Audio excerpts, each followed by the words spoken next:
Hello dear students, कैसे हैं आप सब लोग। आई होप आप अच्छे होंगे। मैं हूं मोहित शर्मा और आप देख रहे हैं मेरा YouTube channel the nucleus of chemistry. तो आज क्लास 9th केमिस्ट्री का जो चैप्टर नंबर 1 है हमारे पास, मैटर इन अवर सराउंडिंग, उसका लेक्चर नंबर 3 लेके आए हैं आपके लिए। इस लेक्चर में हम बात करने वाले हैं आज फिजिकल क्लासिफिकेशन ऑफ मैटर की। मैं आज आपको बताऊंगा कि फिजिकल क्लासिफिकेशन के बेसिस पर हमने जो मैटर को क्लासीफाई किया है वो मेनली 3 कैटेगरी में किया हुआ है। मैटर या तो सॉलिड स्टेट में एग्जिस्ट करता है, या फिर लिक्विड स्टेट में एग्जिस्ट करता है, या फिर गैसियस स्टेट में एग्जिस्ट करता है। मैंने आपको पहले भी बताया था 2 स्टेट और होती हैं जिसको हम लोग बोलते हैं बोस-आइंस्टाइन कंडेंसेट, और एक होती है हमारे पास प्लाज्मा स्टेट। क्योंकि वो रेयर स्टेट है, नॉर्मली देखने को नहीं मिलती हैं, इसलिए मेनली जो फिजिकल स्टेट ऑफ मैटर है उनको 3 ही कंसीडर किया जाता है। या तो हम सॉलिड के बारे में बात करते हैं, या लिक्विड्स के बारे में बात करते हैं, या फिर गैसेस के बारे में बात करते हैं। तो आज in physical states of matter के बारे में हम लोग डिटेल में डिस्कशन करेंगे। किनको हम सॉलिड्स बोलते हैं, किनको लिक्विड्स बोलते हैं, किनको गैसेस बोलते हैं, और रीज़न क्या है उनके इस तरीके से बिहेव करना का, सारी डिटेल में चर्चा करेंगे। तो बिना किसी देरी के स्टार्ट करते हैं अपना लेक्चर और जानने और समझने की कोशिश करते हैं कि अगर आपसे कोई ये कहता है कि आप कैसे बताएंगे कि कोई भी सब्सटेंस सॉलिड स्टेट में एग्जिस्ट कर रहा है, तो आप उसको एग्जाम्पल के थ्रू ऐसे समझा सकते हैं। कोई भी एक ऑब्जेक्ट उठा लीजिए जिसका शेप फिक्स हो और जो स्पेस भी लिमिटेड, आपका जो फिक्स्ड स्पेस है वो ऑक्यूपाई करता हो। जैसे फॉर एग्जांपल ये मार्कर है, या कोई और भी आप सब्सटेंस ले सकते हैं, कोई बुक ले सकते हैं, कोई चेयर ले सकते हैं। आप जानते हैं कि वो जो पर्टिकुलर सब्सटेंस होगा उसको आप ड्रॉ कर सकते हो, उसकी एक फिक्स्ड बाउंड्री बना सकते हो। इसका मतलब क्या है कि ऐसा कोई भी सब्सटेंस जिसकी फिक्स्ड बाउंड्री हो, यानी उसकी फिक्स्ड शेप हो और वो स्पेस भी फिक्स्ड ऑक्यूपाई करता हो, तो वो सारे सब्सटेंसेस आपके किस कैटेगरी में आएंगे, आपके फिजिकल स्टेट सॉलिड्स की कैटेगरी में आएंगे। तो सॉलिड्स को डिफाइन करने का तरीका क्या है? ऑल दो substances which have fixed shape and fixed volume, वो क्या कहलाते हैं हमारे पास? सॉलिड्स कहलाते हैं। फॉर एग्जांपल मार्कर है, पेन, चेयर, टेबल एटसेट्रा, या ये सारे के सारे किसके एग्जांपल हो गए? हमारे सॉलिड्स के एग्जांपल हो गए। सेकंड पॉइंट आता है हमारे पास कैरेक्टरिस्टिक्स ऑफ सॉलिड्स। तो सॉलिड्स में हमारे पास में सेकंड कैरेक्टरिस्टिक हमारे पास, solids are generally hard and incompressible. तो जैसे फॉर एग्जांपल ये मार्कर है, इसको मैं कंप्रेस करने की कोशिश करता हूँ तो ये कंप्रेस नहीं हो रहा। तो ये कंप्रेस क्यों नहीं हो रहा? क्योंकि सॉलिड्स के अंदर जो पार्टिकल्स होते हैं, जो इनके एटम साइंस और मॉलिक्यूल्स होते हैं, वो इतने करीब होते हैं एक दूसरे के कि इनके बीच में फोर्स ऑफ अट्रैक्शन बहुत ज़्यादा होता है। इसलिए ये जो आपके सॉलिड्स होते हैं वो जनरली कैसे होते हैं? आपके हार्ड होते हैं और इनकम्प्रेसिबल होते हैं। नेक्स्ट है हमारे पास solids do not change their shape. अब देखिए ज़रा, जैसे ये मार्कर है, नॉर्मली मैं इसको हल्का सा फोर्स लगाऊंगा या इसको स्ट्रेच करने की कोशिश करूंगा तो ये अपने शेप को जनरली चेंज नहीं करता। ये मोस्ट ऑफ द केसेस में होता है कि मैक्सिमम जो आपके सॉलिड्स हैं वो आसानी से अपना शेप चेंज नहीं करते। यानी सॉलिड्स मैक्सिमम आपके वो सब्सटेंसेस होते हैं जो जनरली अपना शेप चेंज नहीं करते। तो ये होते हैं हमारे पास सॉलिड, ये उनकी कुछ जनरल कैरेक्टरिस्टिक्स। अब हम लोग बात करते हैं कुछ ऐसे क्वेश्चन के बारे में जो आपके एनसीईआरटी में दिए हुए हैं। अब आपको दिया हुआ है यहाँ पर सॉलिड्स जो होते हैं they are generally hard and incompressible.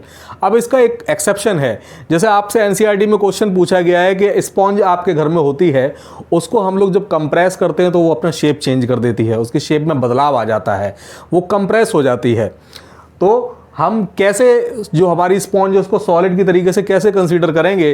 क्योंकि वो तो अपना शेप चेंज कर रही है। लेकिन आप ज़रा एक गौर कीजिए, सॉलिड वो की तरीके से उसको इसलिए कंसीडर किया जा रहा है क्योंकि जब हम लोग डिफॉर्मिंग फोर्स अप्लाई कर रहे हैं, एक तो तब शेप चेंज हो रहा है। दूसरा, स्पॉन्ज क्यों अपनी शेप चेंज कर रही है? क्योंकि स्पॉन्ज के अंदर माइन्यूट होल्स होते हैं, पोर्स होते हैं, उनके अंदर एयर ट्रैप हो जाती है। तो जब भी हम कभी उस पर कंप्रेशन फोर्स अप्लाई करते हैं तो वो जो एयर है जो होल्स में ट्रैप हो चुकी है वो एक्सपेल आउट हो जाती है, बाहर निकल जाती है। इस वजह से जो आपका स्पॉन्ज है वो अपनी शेप चेंज कर देता है। जैसे ही वो डिफॉर्मिंग फोर्स में हटाता हूँ, आपका जो स्पॉन्ज है वो अपनी ओरिजिनल शेप रिगेन कर लेता है, फिर ओरिजिनल उसी शेप में आ जाता है। इसलिए हम लोग स्पॉन्ज को सॉलिड की तरीके से कंसीडर करते हैं। अब यहाँ पर लिखा हुआ है नेक्स्ट, आपका जो कैरेक्टरिस्टिक लिखा हुआ है, solids do not change their shape. अब इसके लिए भी एनसीईआरटी में क्वेश्चन दिया हुआ है आपको। एनसीईआरटी में क्वेश्चन दिया है कि सॉल्ट आपके घर में आता है, शुगर आपके घर में आती है। अब सॉल्ट या शुगर को मैं अगर डिफरेंट कंटेनर्स के अंदर रखता हूं तो हम ये देखते हैं कि कंटेनर चेंज करने पर ये सॉल्ट और शुगर जो है वो कंटेनर की शेप को ऑक्यूपाई कर लेता है। अगर हमारे पास राउंड शेप कंटेनर है तो उसकी शेप को ऑक्यूपाई कर लेगा, सिलेंड्रिकल शेप है तो उसकी शेप को ऑक्यूपाई कर लेगा, किसी और शेप का आपके घर पे कंटेनर है जिसमें भी जिस कंटेनर के अंदर भी आप सॉल्ट और शुगर को स्टोर करके रखेंगे वो उसी शेप को ऑक्यूपाई कर लेता है। जबकि यहां पर लिखा हुआ है कि solids do not change their shape, solids तो अपनी शेप चेंज नहीं करते, लेकिन शुगर और सॉल्ट के केस में क्या हो रहा है कि जिस कंटेनर के अंदर हम लोग उसको रख रहे हैं वो उसी कंटेनर की शेप को ऑक्यूपाई कर रहा है। फिर हम कैसे कहेंगे कि जो हमारा सॉल्ट है और जो शुगर है वो सॉलिड्स हैं? तो याद रखिए, हम लोग सॉलिड्स उनको इसलिए बोलते हैं कि अगर आप शुगर का एक क्रिस्टल बाहर निकाल लें या फिर सॉल्ट का एक क्रिस्टल बाहर निकाल लीजिए, सॉल्ट का क्रिस्टल और जो शुगर का क्रिस्टल होता है उसका शेप जो है वो फिक्स है, वो फिक्स्ड ही वॉल्यूम ऑक्यूपाई कर रहा है। और वो जनरली आपका कैसा है, वो आपका हार्ड भी है और इनकम्प्रेसिबल कैटेगरी का भी है। इसलिए हम लोग जो आपके सॉल्ट होते हैं और जो शुगर होते हैं उनको सॉलिड्स की कैटेगरी में रखते हैं, क्योंकि उनका जो इंडिविजुअल जो क्रिस्टल है उसका शेप फिक्स है। हम लोग जो ये कह रहे हैं क्वेश्चन के अंदर कि वो अपना शेप चेंज कर रहा है, तो वो कलेक्टिवली बहुत सारे हम लोगों ने जो क्रिस्टल्स उनके ले रखे हैं वो शेप चेंज कर रहे हैं। इंडिविजुअल जो आपका क्रिस्टल है, चाहे सॉल्ट का हो या फिर आपका शुगर का हो, वो शेप चेंज नहीं करता अपना, उसका शेप और वॉल्यूम फिक्स होता है। इसलिए हम लोग क्या कहते हैं कि जो आपके सॉल्ट हैं या फिर शुगर हैं वो सॉलिड्स की कैटेगरी में आते हैं। एक और क्वेश्चन आता है आपका चेंज इन शेप में। रबर बैंड के लिए कहा जाता है कि उसको अगर हम स्ट्रेच करते हैं, पुलिंग फोर्स लगाते हैं तो वो स्ट्रेच आउट होकर उसकी शेप चेंज हो जाती है। तो क्या हम रबर बैंड को सॉलिड्स की तरीके से कंसीडर करें? देखिए, रबर बैंड भी अगेन आपका सॉलिड्स की कैटेगरी में आएगा, क्योंकि उसने शेप चेंज तभी तो किया है जब हमने डिफॉर्मिंग फोर्स अप्लाई किया है। जैसे ही डिफॉर्मिंग फोर्स अप्लाई करता हूं मैं, जो रबर बैंड ओरिजिनल शेप पर आ जाता है, इसका मतलब है कि उनके पार्टिकल्स के बीच में अच्छा खासा फोर्स ऑफ अट्रैक्शन है जो उसको ओरिजिनल शेप में वापस ले आता है। इसलिए आपका रबर बैंड किस कैटेगरी में आता है? आपका सॉलिड्स की कैटेगरी में आता है। तो आई थिंक सॉलिड्स क्या होते हैं, किन किन चीज़ों को हम सॉलिड बोलते हैं, ये आपको समझ में आ गया होगा। अब हम लोग बात करते हैं रीज़न इस बिहेवियर की, कि जो सॉलिड्स हैं उनका फिक्स्ड शेप क्यों होता है, फिक्स्ड वॉल्यूम क्यों होता है, उसका रीज़न क्या है। तो ज़रा समझिए, अगर माइक्रोस्कोपिक लेवल पे आप सॉलिड्स को ऑब्जर्व करेंगे तो आप ये देखेंगे कि सॉलिड्स के अंदर जो कॉन्स्टिट्यूएंट पार्टिकल्स होते हैं, जिनको हम लोग एटम साइंस या फिर मॉलिक्यूल्स बोलते हैं, ये कॉन्स्टिट्यूएंट पार्टिकल्स सॉलिड्स के अंदर काफ़ी करीब होते हैं। इनके बीच में जो स्पेस होता है, पार्टिकल के बीच के स्पेस को हम लोग बोलते हैं इंटर पार्टिकल डिस्टेंस। तो सॉलिड्स के अंदर जो 2 और मोर डिफरेंट पार्टिकल्स के बीच में जो स्पेस होता है, जिसको हम लोग बोलते हैं इंटर पार्टिकल डिस्टेंस, वो ऑलमोस्ट नेग्लिजिबल होता है। इनके बीच में ऑलमोस्ट कोई स्पेस नहीं होता, ये एक दूसरे से अटैच किए हुए होते हैं। And because of very less inter particle distance, इनके बीच में जो inter particle force of attraction लगता है वो मैक्सिमम होता है, बहुत ज़्यादा होता है, क्योंकि 2 पार्टिकल्स के बीच में जो फोर्स ऑफ अट्रैक्शन लगता है, आपने पढ़ा ही है कैरेक्टरिस्टिक्स ऑफ मैटर के बारे में कि particles of matter attract each other, और मैंने बताया था कि सॉलिड्स के अंदर ये मैक्सिमम होता है। तो ऐसा क्यों है? क्योंकि सॉलिड्स के अंदर जो पार्टिकल्स हैं उनके बीच की डिस्टेंस बहुत कम है, और डिस्टेंस कम होने की वजह से ही ये जो inter particle force of attraction है वो मैक्सिमम है। इसको आप बड़े आराम से ऐसे समझिए, जैसे फॉर एग्जाम्पल आपने 2 हैंड अपने आपस में मिलाने हैं इस तरीके से। अगर आप इस तरीके से आपने एक दूसरे को फिंगर इस तरीके से बहुत ही दूर दूर टच कर रखी है, तो आप देख रहे हैं, आप समझ रहे हैं, क्योंकि ये बहुत ही दूर दूर कर रखा है हम लोगों ने, तो ये बड़े आराम से ब्रेक हो सकता है। इसकी जो बॉन्डिंग होगी वो बहुत ज़्यादा स्ट्रॉन्ग नहीं होगी, इसमें जो फोर्स ऑफ अट्रैक्शन होगा वो स्ट्रॉन्ग नहीं होगा। अगर हमने इस तरीके से लॉक कर रखा है तो ये जो फोर्स ऑफ अट्रैक्शन होगा ये पहले के कंपेरिजन में काफ़ी बढ़ जाएगा। और अगर हमने इस तरीके से अपने हैंड्स को पकड़ रखा है तो ये बॉन्डिंग आप समझते हैं बहुत ज़्यादा पावरफुल हो गई, ये फोर्स ऑफ अट्रैक्शन बहुत ज़्यादा पावरफुल हो गया है। यानी आप जितना ज़्यादा पार्टिकल्स को एक दूसरे के करीब लेके आते रहेंगे, उनके बीच में फोर्स ऑफ अट्रैक्शन जो लग रहा है वो बढ़ता जाएगा। और सॉलिड के केस में ये फोर्स ऑफ अट्रैक्शन मैक्सिमम क्यों है? क्योंकि इन पार्टिकल्स के बीच की जो डिस्टेंस है, जिसको हम लोग इंटर पार्टिकल डिस्टेंस बोलते हैं, वो मिनिमम होती है। And because of the minimum distance between the two और मोर पार्टिकल्स ऑफ सॉलिड, इनके बीच में जो inter particle force of attraction, FOA means force of attraction, बहुत ज़्यादा हाई होता है। तो इसके लिए मैंने आपको लिखा हुआ है, अभी यहाँ पर उसको आप ऑब्जर्व भी कर सकते हो कि जो inter particle force of attraction होता है उसका इंटर पार्टिकल डिस्टेंस के साथ कैसा रिलेशन है, इनवर्स रिलेशन है। पार्टिकल्स जितने दूर होंगे फोर्स ऑफ अट्रैक्शन उतना कम होता जाएगा, पार्टिकल्स जितने करीब होंगे फोर्स ऑफ अट्रैक्शन उतना बढ़ जाएगा।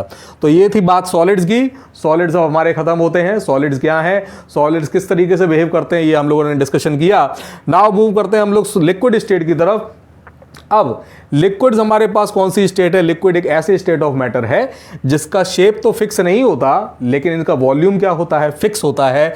ये जिस कंटेनर में इनको रखा जाता है उस कंटेनर की शेप को ये क्या कर लेते हैं, ऑक्यूपाई कर लेते हैं। तो इनका शेप तो फिक्स नहीं होता लिक्विड्स का, लेकिन इनका वॉल्यूम क्या होता है, फिक्स होता है।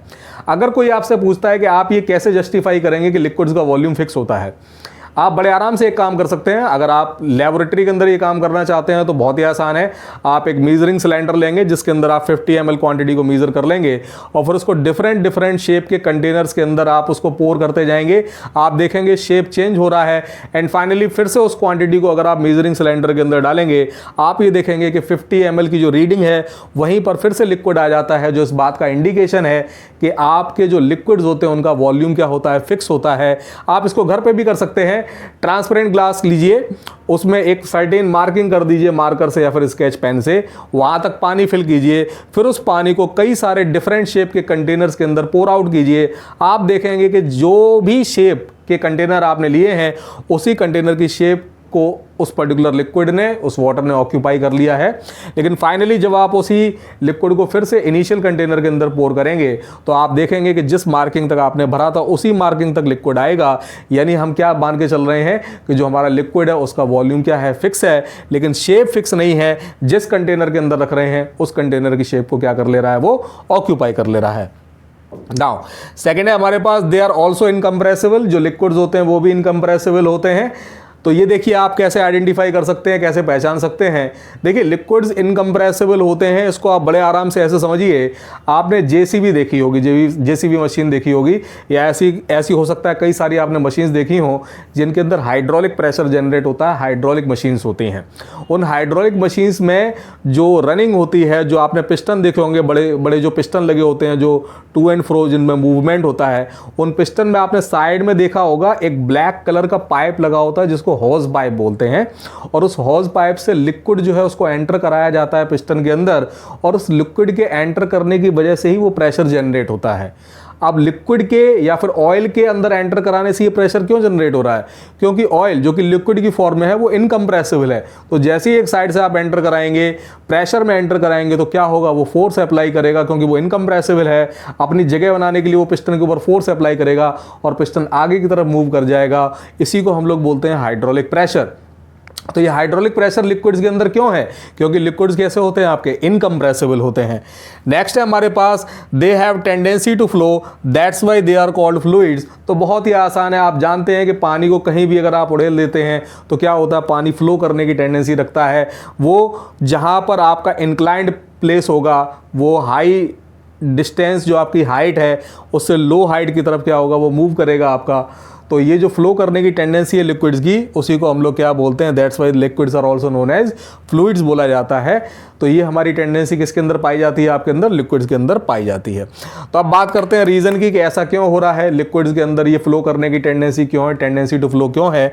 क्योंकि लिक्विड्स के जो पार्टिकल हैं उनके बीच में डिस्टेंस सॉलिड के कंपैरिजन में ज़्यादा होती है, and because of the large distance between different particles, उनके बीच में जो inter particle force of attraction होता है वो थोड़ा सा कम हो जाता है सॉलिड्स के कंपैरिजन में। इसकी वजह से होता क्या है, जो हमारे लिक्विड के मॉलिक्यूल्स होते हैं, जो लिक्विड के पार्टिकल्स होते हैं, उनके अंदर स्लिपरी मूवमेंट जनरेट हो जाता है। वो स्लिपिंग बिहेवियर शो करते हैं, वो एक दूसरे के ऊपर स्लिप करके आगे बढ़ते जाते हैं। और ये जो स्लिपरी नेचर है वो इस लिक्विड को क्या प्रोवाइड कराता है, टेंडेंसी टू फ्लो प्रोवाइड कराता है। एंड दैट्स वाई जो हमारे लिक्विड्स होते हैं उनके अंदर फ्लो करने की टेंडेंसी होती है। और इसीलिए ये जो स्लिपरी बिहेवियर है, इस स्लिपरी बिहेवियर की वजह से ही जो आपके लिक्विड्स उनका शेप फिक्स नहीं होता, लेकिन वॉल्यूम क्या होता है, आपका फिक्स होता है। चलिए लास्ट बात करते हैं हम लोग गैसियस स्टेट की। तो गैसियस स्टेट, तो गैसियस स्टेट में आपको पता है कि पार्टिकल्स के बीच में जो डिस्टेंस है वो बहुत ज़्यादा होती है, and because of the very large distance between different particles, इनके बीच में जो inter particle force of attraction होगा वो बहुत कम होगा, और इतना कम होगा कि जो गैस के पार्टिकल्स हैं इनको हम लोग बोलते हैं आवारा पार्टिकल्स। तो आवारा पार्टिकल्स होने की वजह से इनके बीच में कोई कंट्रोल नहीं होता, ये कहीं भी आ जा सकते हैं। अगर इनको जितना स्पेस मिलेगा वो उस पूरे स्पेस को ऑक्यूपाई करेंगे। इसलिए गैस हमारे पास वो फिजिकल स्टेट है जिसकी ना तो शेप ही फिक्स है और ना ही वॉल्यूम फिक्स है। जिस कंटेनर के अंदर आप रखेंगे, जितना वॉल्यूम आप प्रोवाइड कराएंगे, उतने कंप्लीट वॉल्यूम को क्या करेगी, ये गैस ऑक्यूपाई कर लेगी। इसलिए गैस का ना तो कोई फिक्स्ड शेप होता है और ना ही कोई फिक्स्ड वॉल्यूम होता है, क्योंकि इनके पार्टिकल्स के बीच में काफ़ी ज़्यादा डिस्टेंस होती है। दैट्स वाई जो हमारी गैसेज होते हैं दे आर हाईली कंप्रेसिबल। वो क्या होते हैं, बहुत ज़्यादा कंप्रेसिबल होते हैं, और इनके कंप्रेसिबल नेचर की वजह से हम एक बहुत ज़्यादा अमाउंट की गैस को कंप्रेस करके एक छोटे से वॉल्यूम में कंप्रेस करके रख सकते हैं। जिसका बहुत छोटा सा एग्जाम्पल, एक बहुत ही अच्छा सा एग्जाम्पल आपको देखने को मिलता है अपने घर में। आप अपने घर में इस्तेमाल करते हैं LPG सिलेंडर्स, जिसको हम लोग बोलते हैं लिक्विफाइड पेट्रोलियम गैस। अब ये जो पेट्रोलियम गैस है उसको लिक्विफाई किया गया है और सिलेंडर के अंदर इसको भरा गया है। ये हाईली कंप्रेसिबल गैस है, कंप्रेस करके इसको फिल किया जाता है, लो टेम्परेचर पे फिल किया जाता है ताकि ये गैस से लिक्विड कंडीशन में आ जाए, और ट्रांसपोर्टेशन को आसान करने के लिए ऐसा किया जाता है। नेक्स्ट है हमारे पास, जिसको हम लोग फ्यूल के रूप में इस्तेमाल करते हैं, वो है हमारे पास CNG। CNG का फुल फॉर्म क्या है हमारे पास, कंप्रेस्ड नेचुरल गैस। तो जो हमारे पास नेचुरल गैस है उसको कंप्रेस किया गया है, कंप्रेस करके उसको सिलेंडर के अंदर फिल किया जाता है ताकि एक ज़्यादा सी क्वांटिटी जो है गैस की वो कम वॉल्यूम के अंदर फिल की जा सके। तो ये हमारे पास हम ऐसा क्यों कर पा रहे हैं, क्योंकि गैसेज के मॉलिक्यूल दूर दूर हैं, इसकी वजह से उनके अंदर इतना स्पेस है कि उनको क्या किया जा सकता है, कंप्रेस किया जा सकता है। ओके, तो अब ये जो इनकी टेंडेंसी है कि हमारे पास हम ये कहते हैं कि जो सॉलिड्स हैं दे आर इनकम्प्रेसिबल, हम लिक्विड कह रहे हैं इनकम्प्रेसिबल, लेकिन गैस कह रहे हैं कंप्रेसिबल। इसके लिए भी NCERT में एक बहुत अच्छी सी एक्टिविटी दी हुई है। तो वो एक्टिविटी क्या है मैं आपको बताता हूँ। आपके NCERT के अंदर एक एक्टिविटी दी हुई है जिसमें आपको बोला गया है कि आप एक सिरेंज लीजिए। क्या काम करना है, आप 3 अलग अलग सिरेंज ले सकते हैं। क्या काम करना है, उन्होंने बोला है कि इसके पीछे का ये जो पिस्टन है इसको आप बाहर निकाल लीजिए। ये आप बाहर निकाल लीजिए इस पिस्टन को। अब एक आप जो सिरेंज है उसको एज इट इज़ रखा रहने दीजिए। एक में क्या काम करना है आपको, एक में आप एक सिरेंज के अंदर क्या काम कर सकते हैं, कोई भी लिक्विड, वाटर हो सकता है या कुकिंग ऑयल हो सकता है, कोई भी आप इसके अंदर थोड़ा सा फिल कर सकते हैं।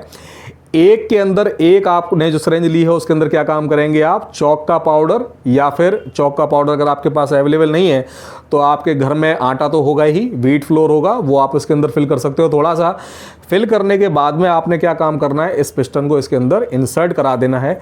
इसको आप इसके अंदर इस तरीके से फिट कर देंगे, और जो इसकी ओपनिंग है यहाँ पर, इस ओपनिंग पर या तो आप M सील लगा सकते हो, M सील लगा के इसको क्लोज कर सकते हो, या फिर आप इसको यहाँ पर थंब लगा के भी क्लोज कर सकते हो, या फिर यहाँ पर आप एक चीज़ देखिए, यहाँ पर ये मेरे बेटे ने ये काम किया हुआ है, इसको क्लोज कर दिया है।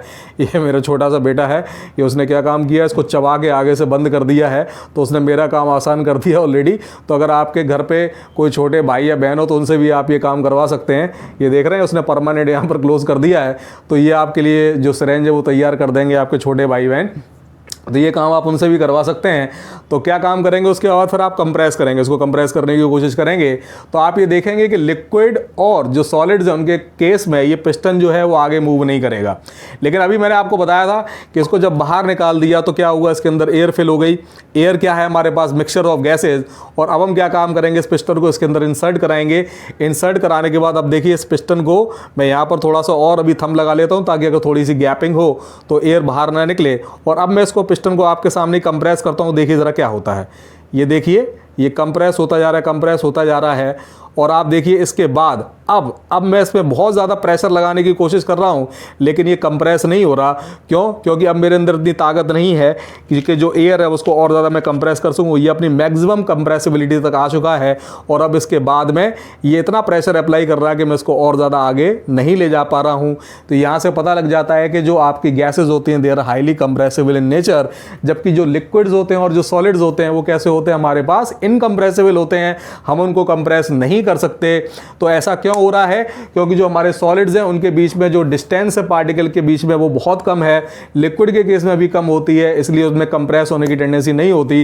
लेकिन गैसेस के मॉलिक्यूल्स क्योंकि काफ़ी दूर दूर हैं तो हम उनको क्या कर सकते हैं, कंप्रेस कर सकते हैं। तो ये आई थिंक ये जो फिजिकल क्लासिफिकेशन ऑफ मैटर है आज आपको समझ में आया होगा। आज आपको समझ में आ गया होगा कि जो हमारे सॉलिड्स होते हैं किनको हम सॉलिड्स कहते हैं, किनको लिक्विड्स कहते हैं, किनको गैसेस कहते हैं, सॉलिड्स की जो कैरेक्टरिस्टिक हैं वो क्यों हैं, ऐसी ही क्यों हैं, लिक्विड्स के अंदर जो कैरेक्टरिस्टिक्स पाई जाती हैं वो ऐसा क्यों है, इनके पार्टिकल्स के मूवमेंट की वजह से, और गैसेस के अंदर भी जो बिहेवियर है, जो इनका कंप्रेसिव नेचर है, वो क्यों इनके अंदर मिलता है, वो आपको समझ में आया होगा। तो अगर ये लेक्चर आपको पसंद आया हो तो डेफिनेटली इस सेशन को लाइक कर दीजिए। ऐसे ही हर बार आपके लिए मैं वीडियोस लेके आता रहूँगा।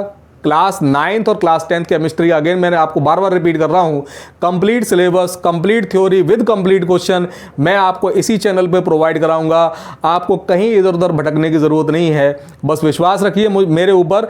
मैं आपको full content, good quality content इसी चैनल पे फ्री ऑफ कॉस्ट प्रोवाइड कराऊंगा। आप विश्वास रखें, चैनल को सपोर्ट करें। जो पहली बार वीडियो देख रहे हैं वो इस चैनल को सब्सक्राइब कर लीजिए। जो देख रहे हैं, लगातार देख रहे हैं, प्लीज़ अगर सेशन अच्छा लगता है तो लाइक कर दिया कीजिए, और अगर आपके कोई भी डाउट्स आते हैं तो मुझे कमेंट सेक्शन में ज़रूर बता दिया कीजिए। मैं डेफिनेटली डेली बेसिस पे आपके कमेंट्स देखता हूं। अगर कोई डाउट होगा तो मैं डेफिनेटली उसको वहीं के वहीं क्लियर करने की कोशिश करूंगा। Thank you very much.